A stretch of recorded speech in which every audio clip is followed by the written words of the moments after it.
Hi, Mrs. Stewart's class. I'm so excited that we are going to be exploring some copyright rules together today. Let's jump right in and get started. As you know, hello, your favorite librarian here, Mrs. Slowinski. So your reading teacher, Mrs. Stewart, and I have been collaborating together, and she told me that she has this awesome final project coming up in her class and that you all want to use internet resources to complete her project. First, we need to learn about some copyright rules, copyright infringement, what does that mean, and how do we avoid it? Mrs. Stewart wants you to have adequate information about copyright rules before you start your final project. The goal at the end of this lesson is that you can identify and demonstrate your knowledge of copyright rules. So first of all, what does copyright mean? So you'll see two definitions here. So copyright are regulations that describe the manner in which an original work can be used and copied. So they're rules that tell us how we can use resources and how we can copy them. Copyright laws regulate the manner in which authors or artists can be reimbursed for their creative work. Reimbursed, that's to do with money. So the law is all about how the author of the work gets compensated, gets paid for their original work. So you might be thinking, why should I care about this? This sounds confusing. I don't understand already. I'm just a fifth grader. Why do I have to care about this? I get that feeling, right? There is this thing called the Copyright Act of 1976. And if you violate copyright law on purpose and for monetary gain, sometimes you can have to pay really, really expensive fines. And sometimes people go to jail. So we might think that copyright is not important and it's, you're not going to get in trouble, but some people really do get in trouble. And really, we at our school, we're always trying to be our best selves and be the best people that we can be. And when we are using other people's work for our learning and to share that with other people, we need to respect their intellectual property. So copyright laws are not telling us that we can't use other people's thinking and use other people's work. It just helps us know, it helps us remember to give credit to those people. So if you find some research that you want to include in your project, all you need to do is just put in your presentation and your references, that's where you got that information. Because if you don't cite it, it makes it look like it's your intellectual property when it might not be.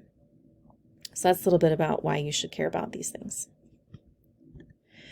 All right, so here we're going to talk about the 4 factors of fair use. And I'm going to go through each one of these. So character of use. Character of use refers to how the work that you have found will be used. So if you find something like an article or something that you want to copy for educational purposes, you can do that. Works copied for educational purposes are much more likely to be considered within fair use than items that are copied with the intention of earning money, right? And Mrs. Smith and I know that the project that you're working on, you're not trying to earn money, you're just trying to learn, right? And that's what we all want. That's why we're all here. Nature of the work is about the actual characteristics of that piece of work. Is it fact? Is it fiction? Is it published? Is it unpublished? Works most suitable under the second fair use factor are nonfiction published pieces. And that's probably a lot of what you're going to be looking at for this project, right? So those things that fall under that nature of the work, nonfiction published pieces, those are things that you can use and cite in your research and in your project. The amount of work used is pretty easy to understand. It's measured in 2 ways, quantity and quality. And quantity is how much of the work that you use. And our best rule of thumb is to borrow the least amount that you need. So let's say that you find something on the internet and you want to use it in your project. You probably don't want to use everything that you find, every picture, every word. You probably just want to use a small part. So the good thing to remember is just use just the amount that you need and no more. Quality is a little bit more confusing and it can be subjective. So quality is about the heart of the work.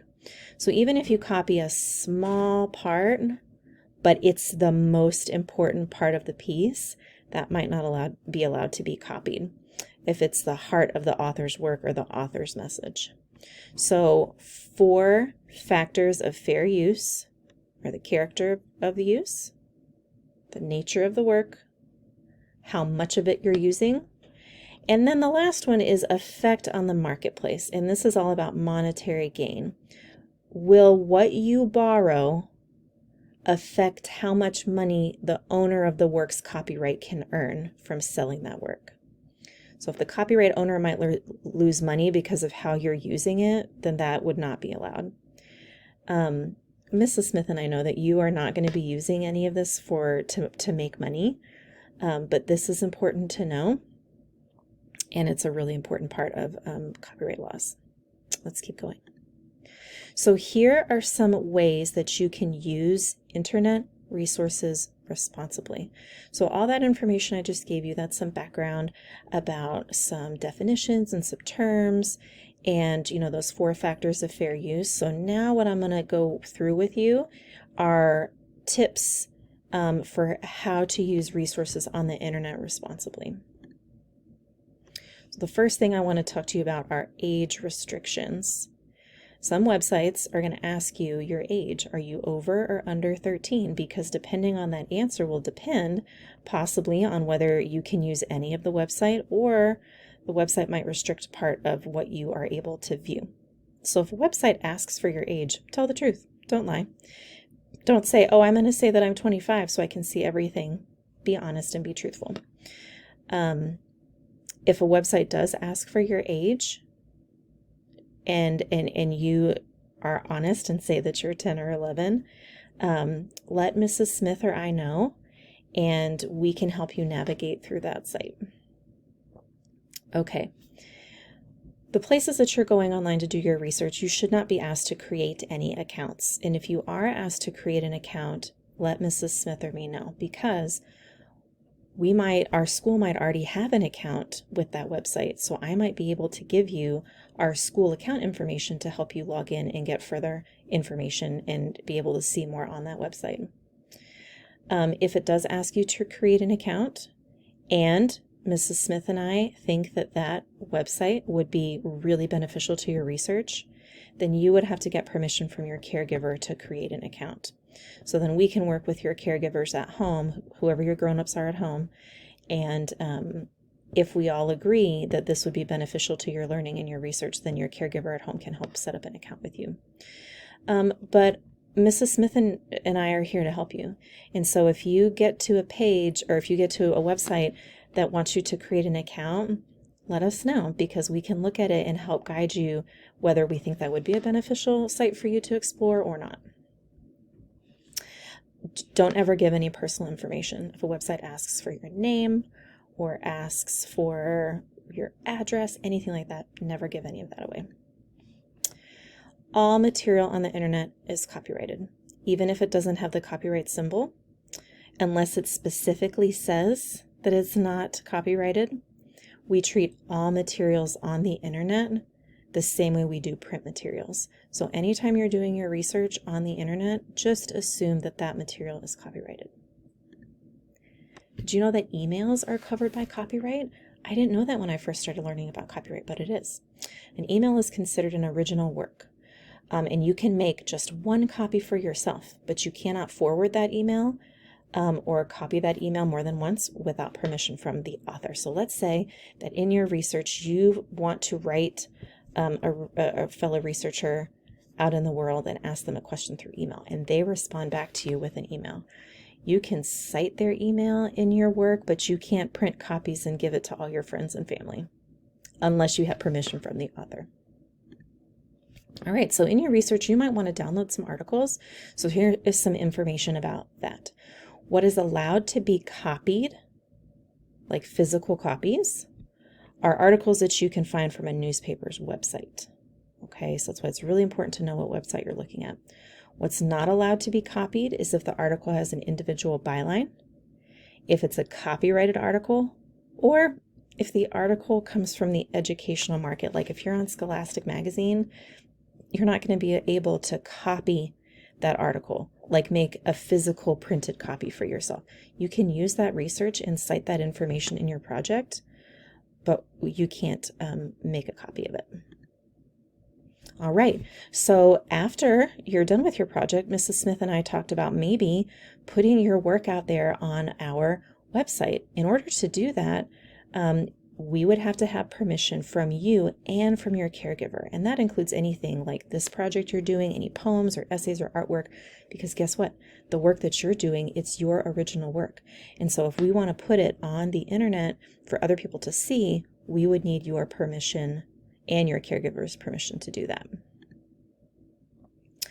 In your project, if you want to link to other outside websites, if you want to create links so that whoever's viewing your project can go to some websites that you found, just make sure that you inform the user that they're being taken to another website. Because if it's not clear to them, they might think that the website they go to is what you created. So you just want to make it really clear that the link is taking them to an outside website. And if you're ever not sure about any of this, just ask me or Mrs. Smith, okay? This is a lot of information. It's a lot to remember, and you're not going to get in trouble. Just ask us if you're ever unsure, have a question, okay? So I created a rubric for our learning today, and this is how you're going to be evaluated on that final quiz. In just a minute, we're going to do a really fun Kahoot to help us remember some of this information and really learn it and get it in our brain so that you can get full marks when it comes to the quiz. All right, and here's the references I used. So here is an example of me citing my resources that I used to put this presentation together for you. And that's what makes it okay for me to use this work, is because I'm telling you that I didn't make all this up with my brain. I used these really smart people's work to put this together for you. So this is what it looks like when you cite references. All right. All right, students, good luck.